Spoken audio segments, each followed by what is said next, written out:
G'day you mob, Pete here, and this is another episode of Aussie English, the number one place for anyone and everyone wanting to learn Australian English. So today I have a Goss episode for you where I sit down with my old man, my father, Ian Smisson, and we talk about the week's news, whether locally down under here in Australia or non-locally overseas in other parts of the world. Okay, and we sometimes also talk about whatever comes to mind, right? If we can think of something interesting to share with you guys related to us or Australia, we also talk about that in the Goss. So these episodes are specifically designed to try and give you content about many different topics where we're obviously speaking in English and there are multiple people having a natural and spontaneous conversation in English. So it is particularly good to improve your listening skills. In order to complement that though, I really recommend that you join the podcast membership or the academy membership at aussieenglish.com.au, where you will get access to the full transcripts of these episodes, the PDFs, the downloads, and you can also use the online PDF reader to read and listen at the same time. Okay, so if you really want to improve your listening skills fast, get the transcript, listen and read at the same time, keep practicing, and that is the quickest way to level up your English. Anyway, I've been rabbiting on a bit. I've been talking a bit. Let's just get into this episode, guys. Smack the bird, and let's get into it.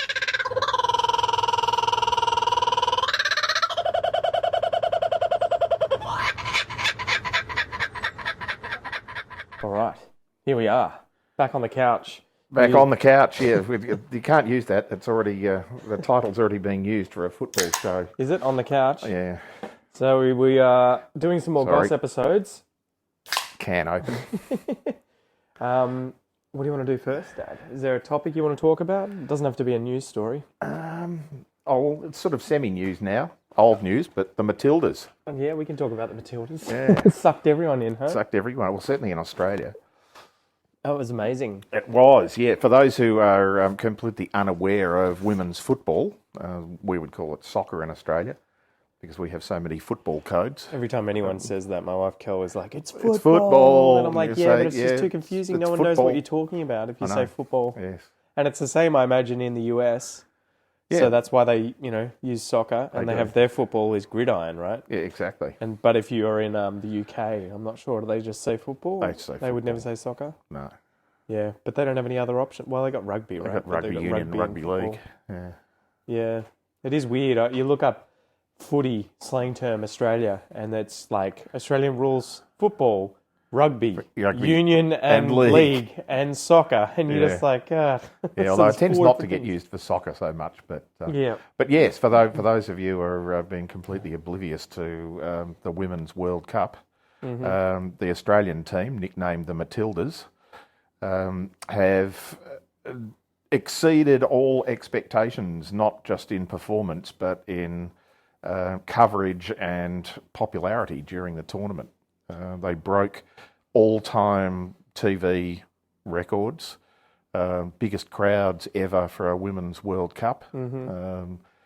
So it's quite amazing. For a male World Cup as well? Yeah, well, not a male World Cup, but in Australia, or we've never had one. Yeah, okay. Because I was going to say I don't remember ever having this kind of a kerfuffle about. No, and I think partly it's because it was in Australia as well. That obviously all the games are in Australia and New Zealand. Yeah, the majority in Australia, and with them being successful, they just got on a popularity roll and.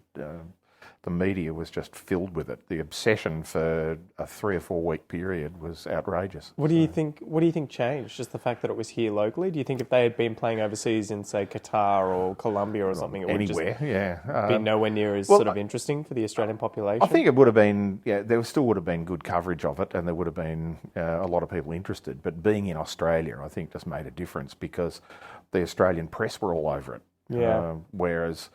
It would have just been the specialist football sports media that would have been covering it if it was anywhere else in the world. But the general media was, independently of Australia doing well, the general media was covering the fact that we had a World Cup in Australia and New Zealand. And then you add the layer of Australia doing really well, and it just sort of went out of control.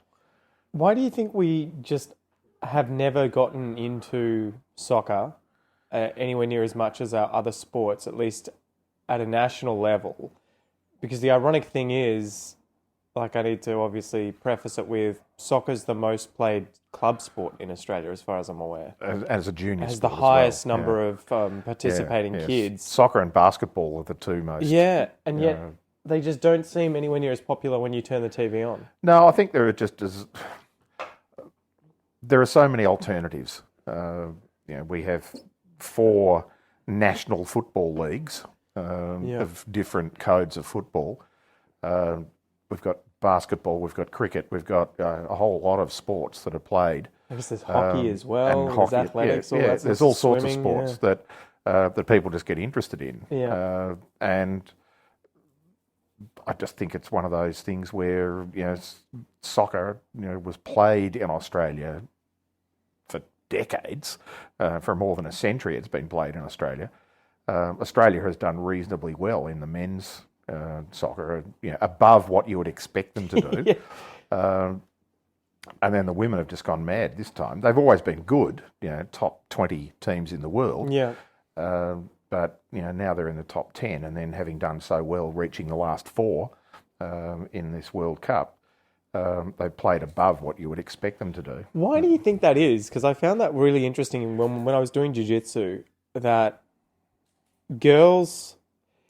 the girl side of it, they seem to have fewer competitors. And, I think this is probably the case in most sort of sports, right? For a long time, they're male-dominated. The ones that are like shown on TV. Male-dominated sport, Yeah, the ones that everyone follows, Football codes, cricket, basketball, those sort of things. Yeah, but the weird thing is, like, I found in jiu-jitsu that, if you go to any average jiu-jitsu club and, get on the mat, we say, when you're going to learn, from a teacher there, you're going to a lesson or whatever, you'd probably generally have maybe 5, 10, maybe 20% women. Yeah. 20% would be very, very generous. At our club in Melbourne, it was probably getting close to 50 sometimes, like 50%, because there were so many students, and a lot of the women that came and did it, they would get their friends to come, and it became a cultural thing. The weird thing, though, was when you go to competitions, I would notice that there would be so many fewer women competing, and like the sport for competition for women was much younger. Typically women were doing it as a sort of participatory sport and for fitness, rather than as a competition. But the thing that I did notice was that the girls who took it serious dominated, and you would have there was a few girls at our gym that were like world champions, and like it was one of these weird things where it's like we have now the resources if women decide they want to go nuts with a sport, and it seems like it's easier for them to just, at least in our potential, and this I'm just fleshing this out while I'm thinking about it, but potentially in Western countries where we have the resources and they have the spare time and they have the ability to really go all out in these sports that seem to have not had a big history with women participating or being supported. I think in minor sports, jiu-jitsu is not, I dare say there's not more than 10,000 competitive jiu-jitsu people in the world.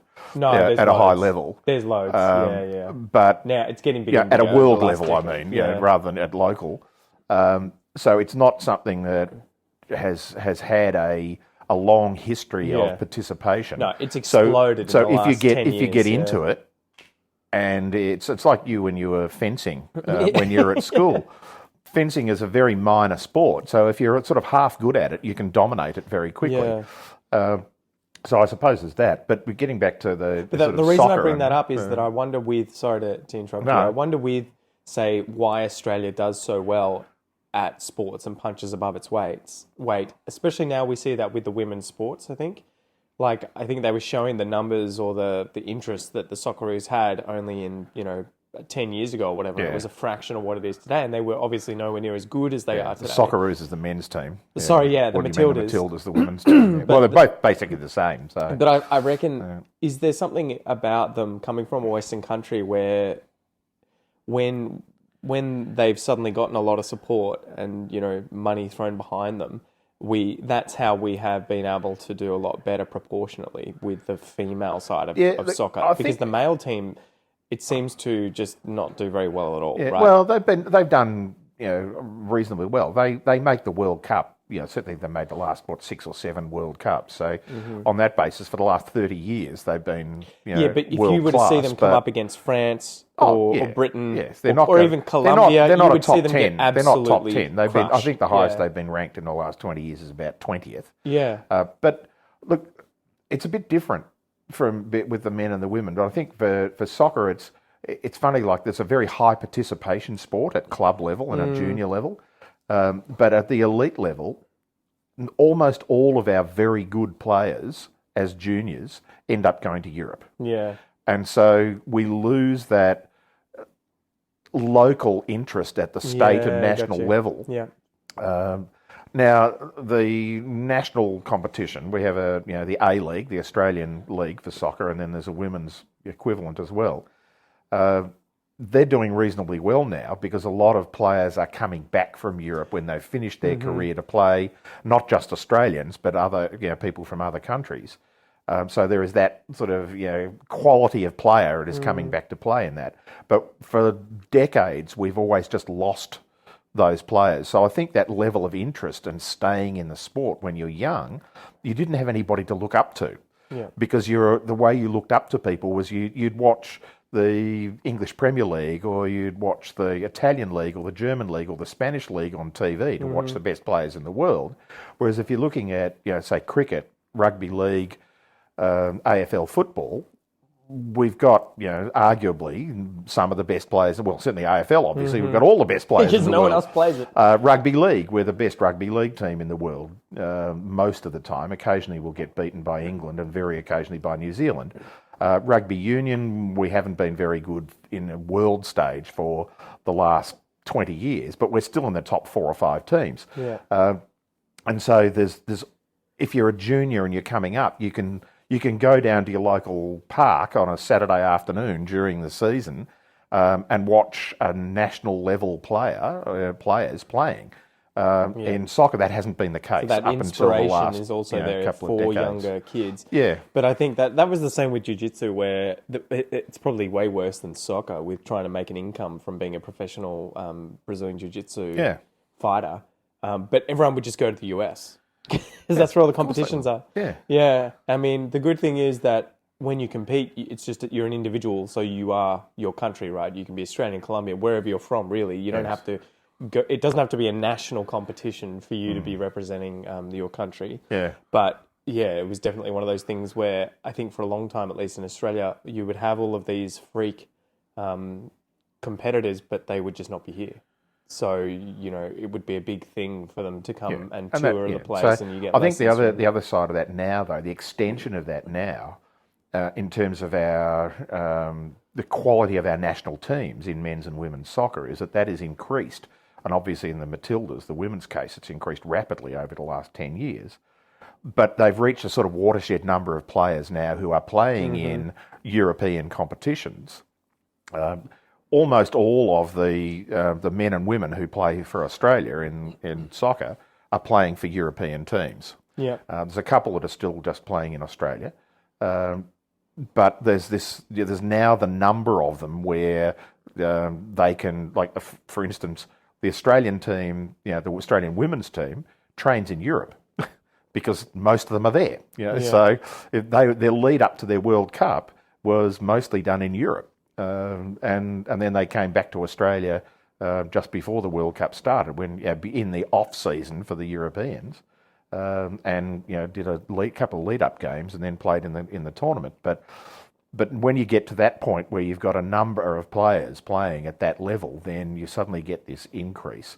Whereas historically, certainly when Australia started to be successful in the 70s and the 80s, we had 1 or 2 players playing in Europe. Yeah. And they were the exceptional players, but they very rarely played with the rest of the Australian players. They would come back to play in a tournament for Australia if their clubs would release them.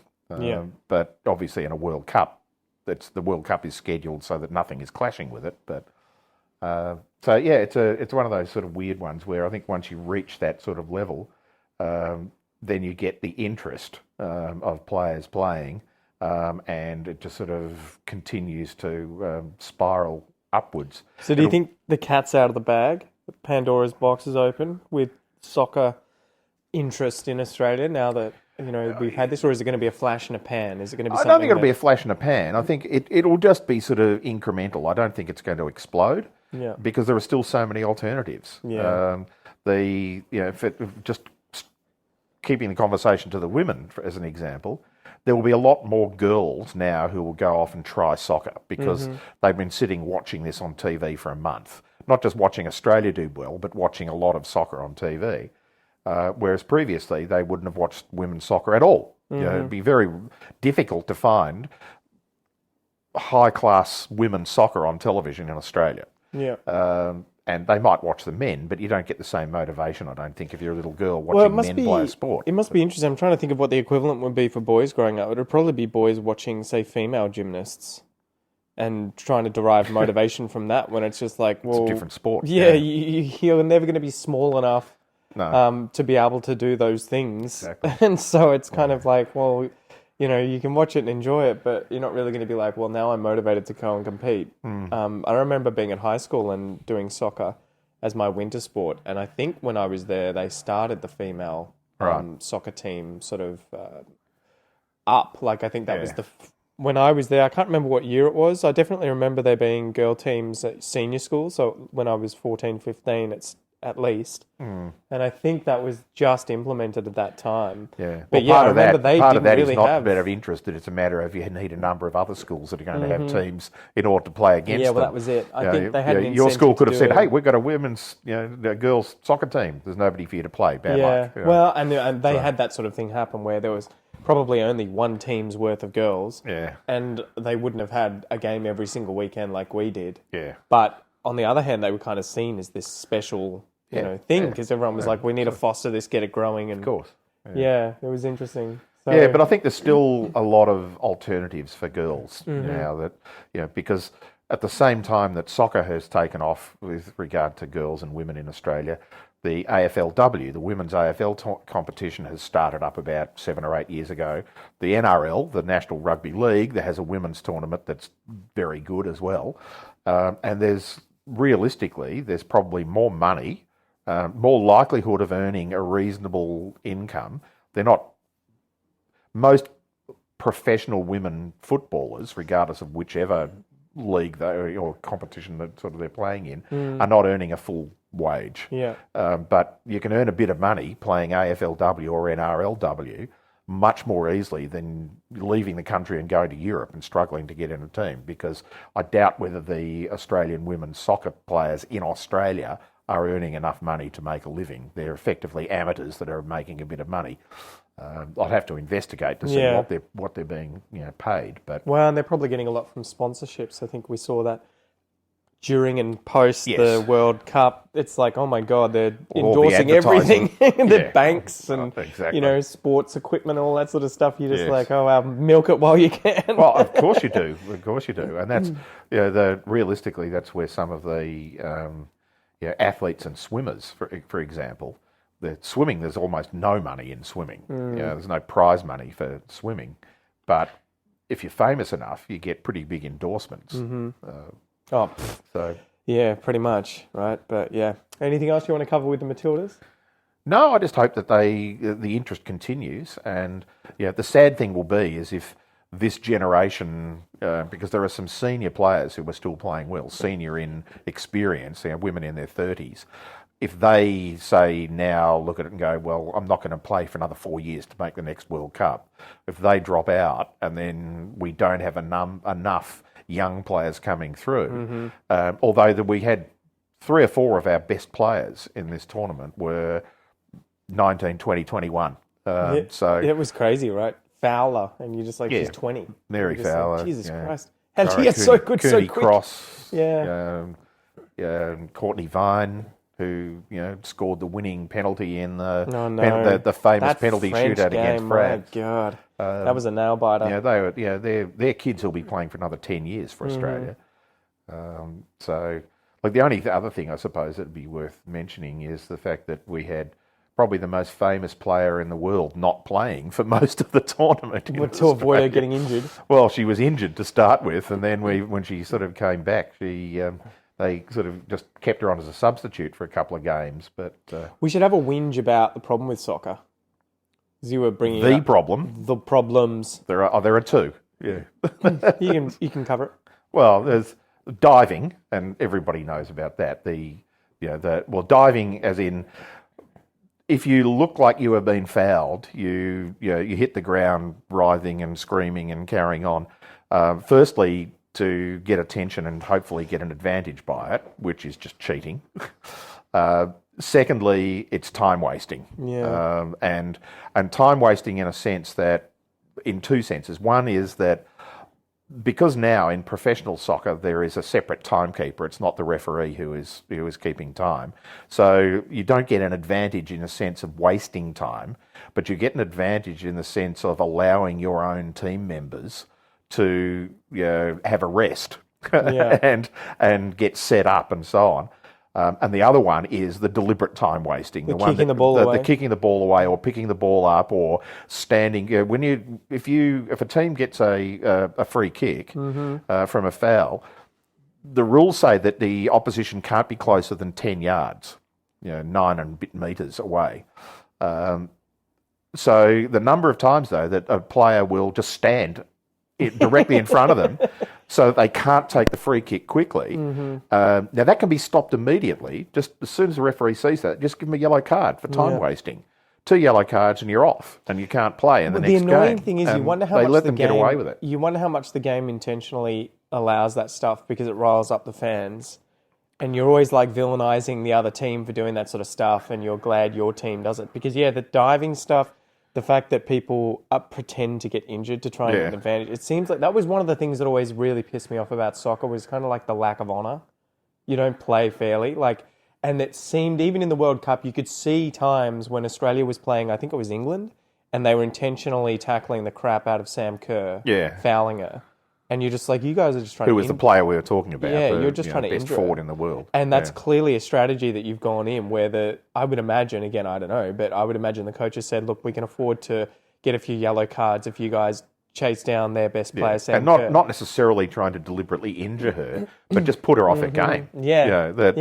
That side of things, I understand why you would do it. You want any advantage that is technically within the rules, and although... getting a yellow card is obviously you're breaking the rules to do that. Yeah. It's get a red card straight away. So they're there for a reason, right? And the people are going to be like, well, use up your chances if it's going to give us an advantage. Yeah. And kicking the ball away, just douchery like that. I never did that when playing soccer, and I don't remember ever being encouraged to do that. But it seems like at the higher levels, I don't think any coach will go out at that level and tell their players, every time you get the chance, waste time. It's just so ingrained, the kicking the ball away, the interfering with players so they can't play on quickly. That just irritates the hell out of me because it is so unsportsperson-like. Is that done in cricket or footy? Because I don't remember ever seeing that sort of thing where they would just throw the ball away. Australian football, that's an immediate 50-metre penalty. Yeah. And so those who don't follow AFL football, a 50-metre penalty is if somebody's got the ball, a free kick or a mark, and you have been seen to deliberately waste time or interfere with their ability to play, they get to move 50 metres down the field, which is about a third of the length of the field, just under a third of the length of most fields. So it's a huge advantage to the team that you are giving away. So it almost never happens, whereas it happens... 50 times in a game in soccer. I wonder how much that's a barrier to it growing as a big sport in Australia for spectators as well, because I think people who are really into rugby or football and cricket and these other sports that aren't used to seeing that kind of duplicity or poor sportsmanship. Yeah. And they're arguing with the referee. I'm not... They're arguing with the referee. So I grew up playing AFL football, Australian football and rugby union. Now, AFL football, it used to be the thing all the time where players would be arguing with the umpires and so on. The AFL in the last 2 years have brought in this dissent rule that is if you are even seen to be dissenting a decision, not even arguing with the umpire will pay a free kick or a 50-metre penalty. Like, oh, fuck this guy. Yeah, exactly. Yeah. And so it's almost wiped it out. In rugby union, only the captain is allowed to speak to the referee, and they call him or her sir or madam. Yeah. It's not. There is no way that you would ever turn around and argue with a referee's decision in rugby union. Yeah. You'd just be sent off. I don't understand though that either. When was the last time a soccer player bitched to the referee and the referee was like, you know, In any sport, change my has mind. any umpire or referee in any level of any sport ever changed their mind? Save face, No. and be like, well, And double screw you. It's I'm just sticking to my frustration, and we decision. understand that. But that sort of frustration can be shut off immediately Mm-hmm. by if a player's standing there arguing, often in the face of the referee yelling at them, just bring out a yellow card. Mm-hmm. I don't know why they don't do it, and just say, you shut up or you get a yellow card. Walk away now, and it would stop. Yeah, I don't know, but I think there's some of my biggest gripes with the sport as well. It just has this kind of, I don't know, sly, cheaty kind of vibe to it at times that seems to be just accepted. Anyway, stop Nice bitching note about to it. finish on. Yeah, that's it. Oh, but yeah, I think it was really cool to see how proud everyone was of the Matildas. Yeah. And especially the Aussie English listeners and followers and supporters, they were all behind Australia as well. And Kel, was going for Brazil originally and then switched when Brazil got knocked out and she was going for Australia. The funny thing I noticed was that who were we watching? Were we watching was it Colombia versus Great Britain that were the final? Who was the... Spain. Spain versus Great Britain. Yeah, that's right. Sorry. I remember watching that and originally being like, fuck Britain. Like, go Spain. And Kel was supporting for Spain as well. And it was funny because Kel's like, your dad said he's supporting Britain. Is that just like a standard thing here? Like any white Australians just go for Britain? And I'm like, no, fuck Britain. I'm like, no, not necessarily. I mean, I'm I was only effectively all supporting them British. I because don't they give a crap. beat Australia and played well. I just thought they would win. But it was funny Spain that played too well. I noticed how much more I sort of enjoyed it when I didn't necessarily care if either team won. Because at the end, I found myself switching. I think I was originally going for Spain with Kel, and then I was like, Spain kicked a goal and was ahead, right? Get England, catch up. Yeah, and I was like, make it come on, interesting. England, get another goal so that it goes to penalty, or so that there's more tension. Yes. And then when Spain, I think they scored another one, right? And it was just the final nail. 1-0. Was it? Yeah. I thought they got 2. No, they had one disallowed. Yeah. No, it was a penalty saved. Yeah, okay. But yeah, there was that, and I was just like, God damn. But it was really funny because I was like, I'm so much less emotional in this game. Well, exactly. I just want to see a good game. You now. go to any sport where you don't actually care who wins. You can be a lot more disengaged emotionally, but you can still be just engaged in the entertainment value. But you don't care who wins. It's a different level of entertainment. Yeah.